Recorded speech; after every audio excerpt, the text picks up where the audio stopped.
সবাইকে ওনার ফ্যামিলির মতো মনে করে আজকে আমাদের সাথে সেই অনুষ্ঠানটা, ওনার মেয়ের বিয়ে আমাদের সাথে সবাই শেয়ার করছে। উনি ওয়ার্কারকে নিজের পরিবারের একজন মনে করেন উনি।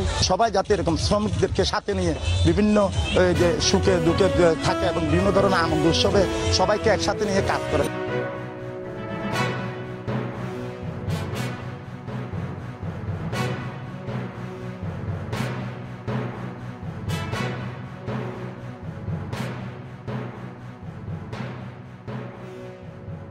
আমি নিজের পরিবার মনে করি, আমি সবসময় সেটাই মনে করি এবং ওদের একটা অধিকার আছে আমার উপর।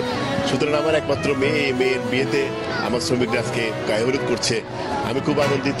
প্রত্যেক সেক্টরের শ্রমিকেরা যদি মালিকদেরকে এভাবে আপন করতে পারে তাহলে আমাদের প্রত্যেকটা ক্ষেত্র উন্নত হবে।